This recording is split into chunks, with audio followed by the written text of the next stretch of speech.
Good morning guys. আজ বানাবো আমরা পটল ভাজা, বা এটাকে অনেকে দোরমা স্টাইলেরই একটু ভাজা বানাবো।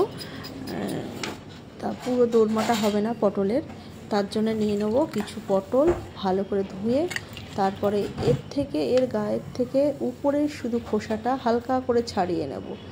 নেওয়া হয়ে গেলে একটা মুখ কাটবো, পটলের একটা সাইড কাটবো, কেটে ওর ভিতরের থেকে ওর দানাগুলো সব বের করে নেব এবং পটলটা পুরো ফাঁকা হয়ে যাবে। দেখুন কীভাবে আমি করছি, একদম ভিতরটা খালি হয়ে গেল। এরপরে সব এক এক করে সব পটলগুলো এইভাবে করে নিলাম, পটল আর পটলের দানাগুলোকে আলাদা করে নিলাম। এরপরে নিয়ে নেব আমরা একটা টমেটো, একটা পেঁয়াজ, কিছু কাঁচা লঙ্কা, রসুন, প্লাস ওই পটলের দানাগুলো যেগুলো বের করলাম পটলের ভিতর দিয়ে। এরপরে এগুলোকে একটা মিক্সচার গ্রাইন্ডারে দিয়ে দেব পেস্ট করার জন্য।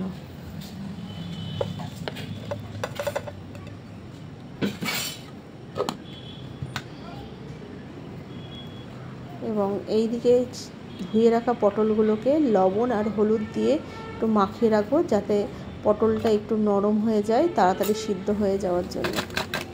সেটাকে মাখিয়ে সাইডে এটাকে একটু রেস্ট রাখবো। এর মধ্যে আমরা পটলের যে ভিতরের পুর সেটাকে রেডি করে নেব।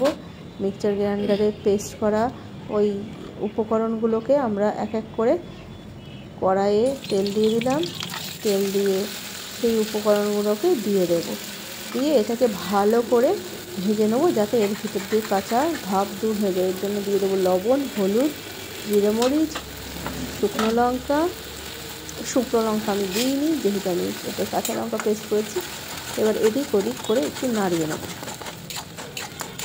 নাড়িয়ে নিয়ে এই পুরটা একটু মাখো মাখো হয়ে যাবে, শুকনো শুকনো হয়ে যাবে, না তো পটলের ভিতরে দিলে সেগুলো বার হয়ে আসবে। এর ভিতর থেকে যে জলটা আছে সেই জলটা শুকিয়ে যাবে। দেখুন এদিক ওদিক করে নাড়িয়ে আমরা গ্যাস থেকে নামিয়ে নেব। এরপরে রেডি পটলের ভিতরের পুরটা।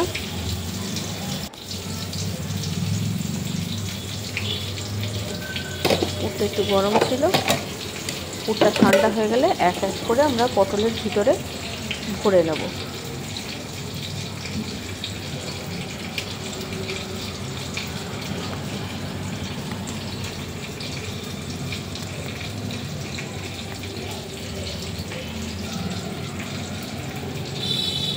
পটলের একটা সাইড কাটবেন আপনারা, না তো পটলের ভিতরের এই পুরটা দুই সাইড দিয়ে বার হয়ে যাবে।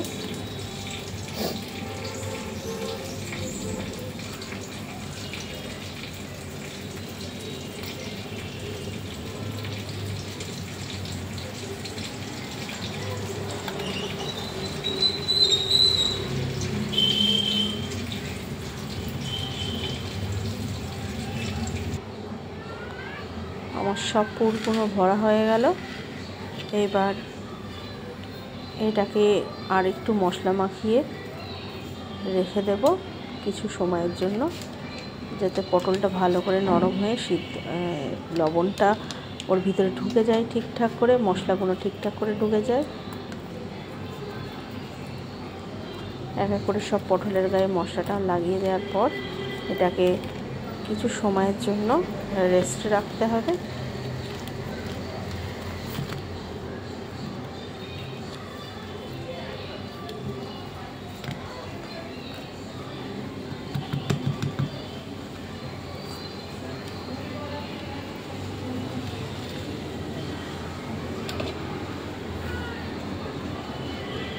কিছু সময় পরে আমরা ওভেনটা জ্বালিয়ে দেবো, তাতে একটা কড়াই দিয়ে দেবো।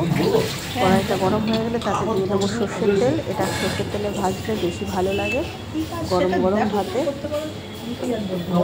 এই ধরনের পটলের দোরমা স্টাইলের ভাজা দিয়ে গরম গরম ভাত নেওয়া যায়। তেলটা গরম হয়ে গেলে আমরা এক এক করে পটলগুলোকে ছেড়ে দেবো এবং এদিক ওদিক করে নাড়িয়ে নেব। অবশ্যই কিছু সময়ের জন্য এটাকে ঢেকে দিতে হবে, যাতে তাড়াতাড়ি সিদ্ধ হয়ে যায়।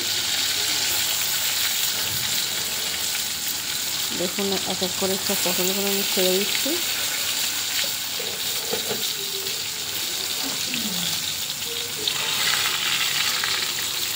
একটু আস্তে আস্তে নাড়াতে হবে, না তো পটলের ভিতর দিয়ে পুরগুলো বেরিয়ে আসতে পারে।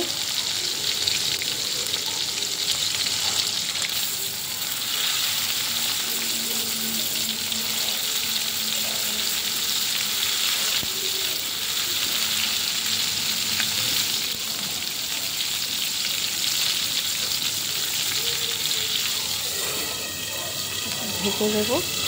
ঢেকে দেওয়ার পর আমাদের পটল ভাজা রেডি হয়ে যাবে। তারপর প্লেটে দিয়ে সার্ভ করে এটি কি গরম গরম ভাতে খেয়ে নিলে দারুণ জমে যাবে। আজকে এই পর্যন্ত। Tata, bye bye. আবার দেখা হবে। আমার চ্যানেলটিকে লাইক অ্যান্ড সাবস্ক্রাইব করে দেবেন। Thank you.